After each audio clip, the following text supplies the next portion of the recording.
My name's Zoë Strachan and I am here as the guest of Into Creative and their imprint Into Books with Gillian Shirreffs, one of my favourite authors.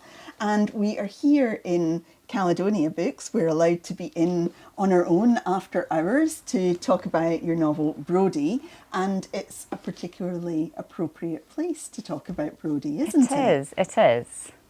My book that's narrated by a book.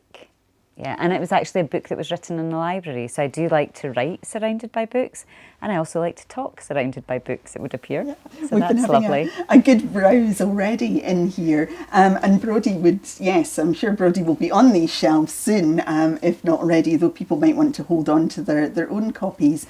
We wanted to talk about a few things today, though, about the writing process and aspects about the book that you haven't maybe had a chance to talk about before.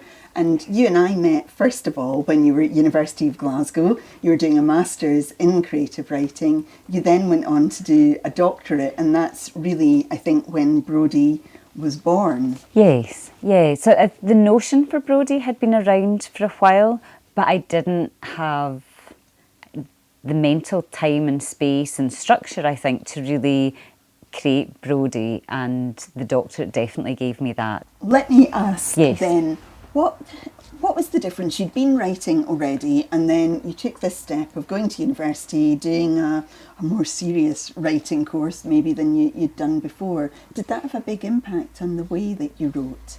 I think it did. So I think before I started writing when my life and work got interrupted by a big episode of MS, multiple sclerosis, when I lost the feeling from my toes to my chest, and I had a long period of bed rest, which actually gave me an idea for a very distant narrator who has to make things up. But I then had a lot of time in my hands and I played a lot of solitaire. And when I ended up just never losing to my laptop, it then got a bit boring to play solitaire when I was just always winning. So I then started writing, and I started writing poetry, but I'm not a poet. It was more just that the words were very insistent. I wasn't sleeping very well because I had a lot of nerve pain and oddness about my body. It felt like The Princess and the Pea, because actually it felt like I'd been given a general anaesthetic, or a local anaesthetic, where, you know, when a dentist does it and you can kind of feel out here. Well, my entire body was like that from the chest down. So it was just, it wasn't easy to sleep. Yeah. So I spent a lot of time with words rattling around my head, and they started to create poems, but I know that I'm not a poet. So I got rid of all those words and I created a series of, I think it was 12 poems that really told the story from the moment at which my toes went numb to the period through getting diagnosed. And then I ran out of those kind of words, and then what I realised was that I just wanted to write. So I started writing short fiction because I never had been a poet. For some reason my brain just needed to process in that way. And then I had a lot of fun by creating stories where I would give someone a neurological illness and just see what happened. So there was some dark humour involved, but what I was very aware of was that my stories weren't getting any better. So for years I was doing it just for my own purpose and for my own enjoyment, and to distract myself from nerve pain, which is something that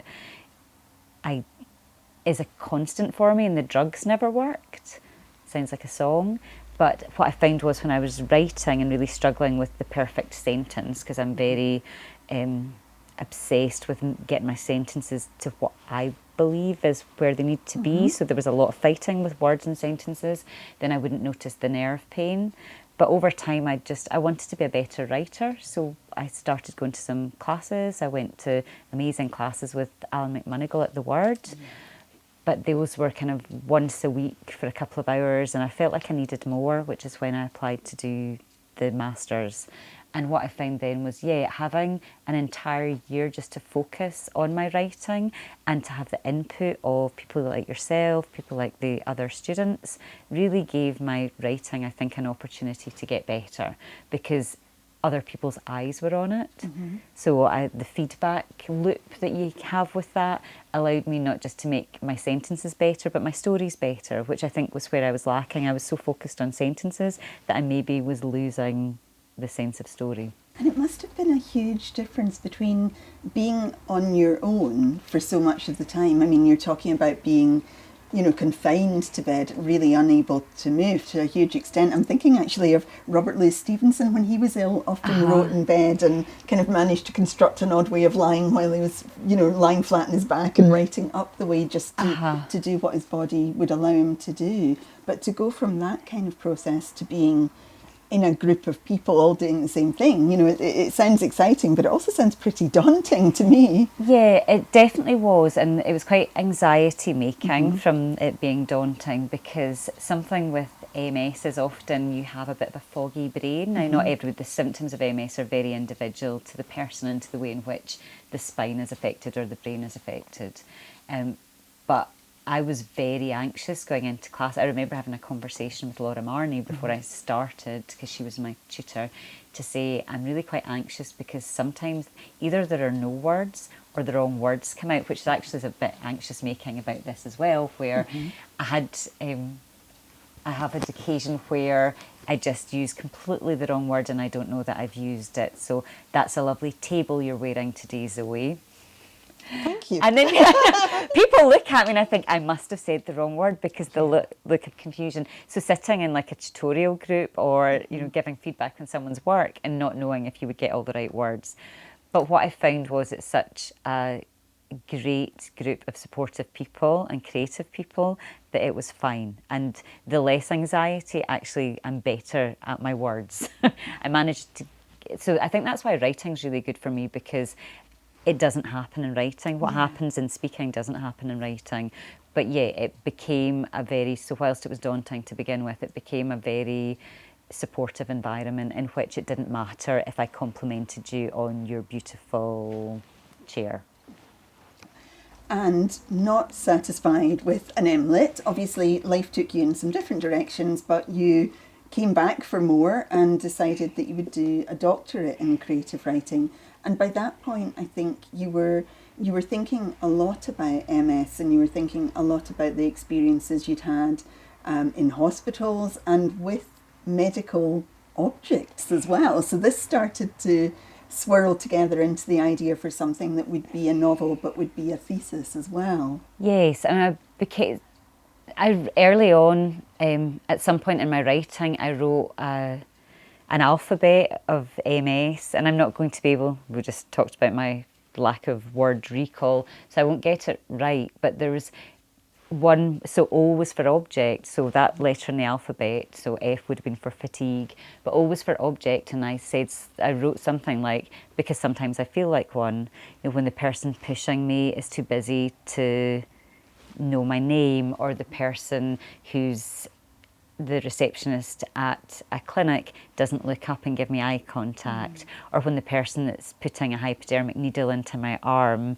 doesn't stop to find out that I'm terrified of needles. So this idea of object and being in medical spaces, and I had sometimes wondered if there was a confusion between who the medical subject was and who the medical object was, and sometimes I felt more object than subject, and sometimes I felt like the MRI scanner was much more the subject of the exchange than I was. So I was really interested to try and do some work around that, in the hope that maybe it would help people to understand what it feels like sometimes to be object, in the hope that maybe then the receptionist would look up and give eye contact to the person, recognising that they're probably terrified because they're waiting for an appointment with a consultant who might give them very bad news, and just to try and bring some humanity into what can be quite a clinical space. And that's what I hope the writing would do and the thesis would do. Yeah, and there are some really beautiful and powerful sections there where you actually inhabit the voice of these things that we perceive of, as inanimate, like an MRI scanner, and think about the history of this machine and think almost about how it feels. Did that feel like reclaiming something that must have often been terrifying? Yes, I think so. The MRI scanner, I'm very scared of needles, but I am very scared of MRI scanners as well. So it's kind of a toss-up of which I'm most frightened of. And yeah, when I thought really about the MRI scanner, I ended up feeling quite a lot of compassion for this large object that's so powerful and yet never gets to leave its room and is doing something, it's finding out really difficult things for people. It's able to see into the body and identify what's wrong with people, and I wondered about the burden on the object of what that's like. So yeah, I ended up with a lot of compassion for these objects, and it really did help me, I think, as somebody who now interacts with them in a slightly different way. Although getting a cannula in my hand a lot hasn't made me love needles anymore. But yeah, so writing those, I really enjoy. I find it very difficult. I find fiction much easier to write. I find the creative non-fiction, the essays I wrote, a much thornier beast, a much more difficult thing to write. But I feel really proud of them because I feel like maybe I did manage to speak into that space, to say something about what it feels like to be in a medical place or a clinical space, and that hopefully that would be helpful for the people who work in those areas to know what it's like for the patient. So I really hope that by inhabiting the objects, I actually brought humanity for both the object and the person who was either inside of it or being jagged by it. Yeah, and people can read some of that work, can't they? Some of it's online in the Polyphony magazine. So you can, by searching your name, people can find some of it. And I think that one of the things that I thought when I was reading it was that there's also this really unexpected sense of intimacy between the human body and the non-human world. And when I went on to read Brodie, as you say, it's a novel narrated by a book, but we're absolutely relating to this object as a person with a consciousness. Yes, and I think I think the kind of fairy tales I read as a small child probably brought consciousness to nature and to objects, and I think I just have held on to that throughout my life. So I think I actually did believe whilst writing Brodie that Brodie was completely sentient. The only thing Brodie couldn't do was move. So I think of Brodie as probably a living being, which is maybe a little bit odd to admit to, but hopefully it brings something to the book that my crazy imagination has done that. Yeah, and there's something lovely that we could talk about. The cover is really beautiful and really arresting, but there are a couple of things going on with the cover that people might not realise when they look at it. Can you talk us through it? Sure. So I have to say, first of all, that I couldn't conceive of what Brodie would look like as an object, much as Brodie was an object that I was writing about. So I was just so excited when I finally saw what Brodie looks like, and I'm so grateful to my publisher because I think Brodie is beautiful.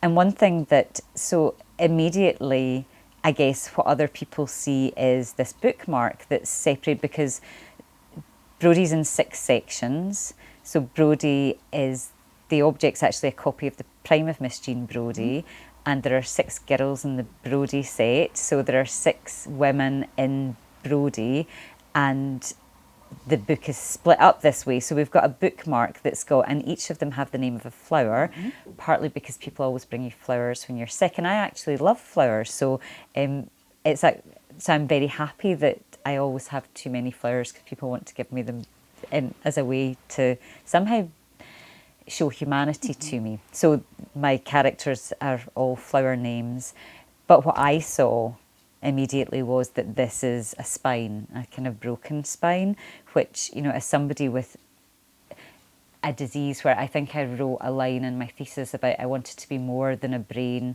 and a spinal column and our spinal cord, and this, you know, represents that spine that runs through the book that is, you know, this exploration of what it feels like to have an illness like MS and what it feels like when, you know, there's maybe treachery within. So the treachery within my spine is that, yeah, I've got a lot of lesions on my spine, on my spinal cord.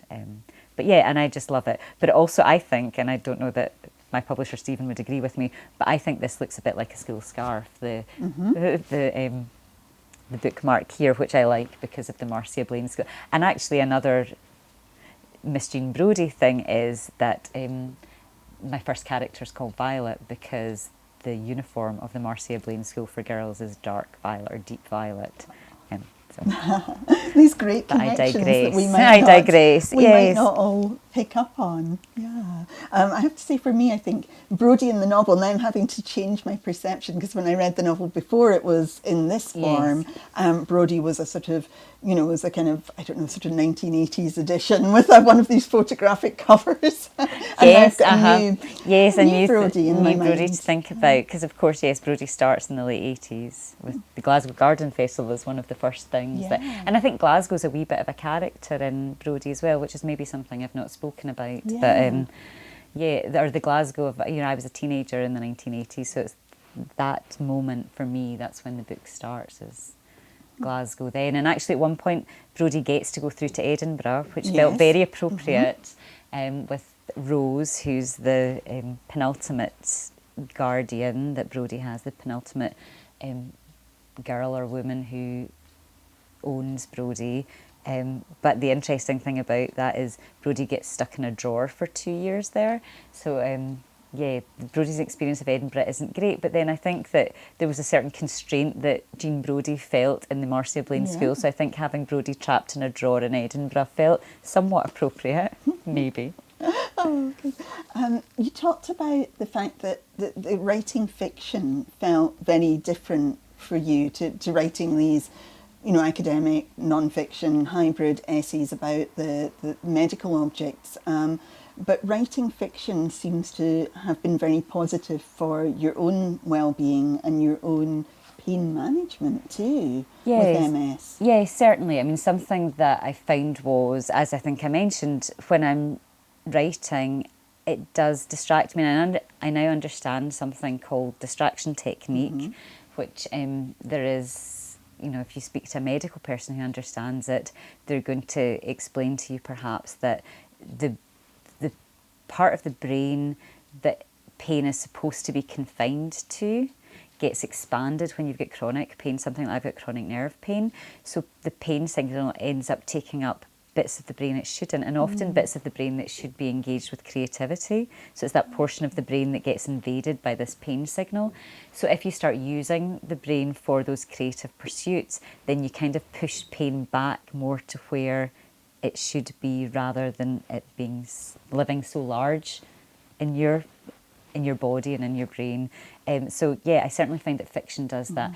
And I love Muriel Spark, and I like the dark humour of Muriel Spark, and what I enjoy is maybe bringing some humour to illness, but it's probably that dark brand of humour that I enjoy that hopefully is somewhere in Brodie. And Brodie as a narrator definitely has some of those observational elements of their namesake, I think, Miss Jean Brodie. Yeah. Is it the same with reading? Because reading, I think, is quite a creative act, but very different from actually shaping the story and putting the words together yourself. I think it depends on the reading. I think if close reading can be that same distraction for me. So if I'm dissecting, so I was an English teacher for a while, and the thing that I loved most when I was teaching English, well, I loved teaching poetry and getting kids really excited who otherwise wouldn't have thought they would ever have been excited about a poem, but they were, because of course, who's not excited about poetry? But the other thing I really enjoyed doing was the close reading portion, and just breaking language down and then bringing language to life and really understanding what the writer was doing. And I think when I'm engaged in that kind of inquiry, then it is very distracting. But reading for pleasure is probably more challenging for me because it's not quite distracting enough. So I find myself being a very slow reader, because if I'm going to read without being aware of the nerve pain, I have to read quite intensely and quite closely, and therefore it takes me a long time to read books. And you've brought along something relevant to show us today. Indeed, yep. Here it is, the first iteration of Brodie, in thesis form. And I think you might read a little section for us. Yes, thanks, Zoe. I will. Thank you very much. When I meet someone new and they ask about my project, I recite its working title. an exploration of the relationship between object and illness with specific reference to multiple sclerosis by means of a novel Brodie and a collection of essays, including 3 that are on the following medical objects: an MRI scanner, a hypodermic needle, and a medical plinth. My sing-song recitation has been known to leave the inquirer looking confused, perhaps even a little shell-shocked. This may be unsurprising given the potentially impenetrable overload of information and a lack of any context. I've yet to tell such a person that this object and illness project of mine is born out of longing, that at the root of my project is a hunger to be something other than that which I am, a person with a disease, a person with the sort of disease that seems to make other people feel uncomfortable. Despite my self-censoring silence on the subject, it seems that it is in fact this yearning for something beyond my reach that drives my work. It could also explain the desire of my inanimate narrator in Brodie to return to life before. I flex this thought further. I know that I am undeniably, immutably, a person with a disease, the sort of disease that seems to make other people feel uncomfortable. But with every electrical impulse of my disease-breached brain, I want to be something other than that which I am. I want to be the person I was before. I want to be the sort of person who does not have a disease of the sort that seems to make other people feel uncomfortable, but it is not within my gift. I am therefore trying to figure out how to be this other person. I find that writing helps.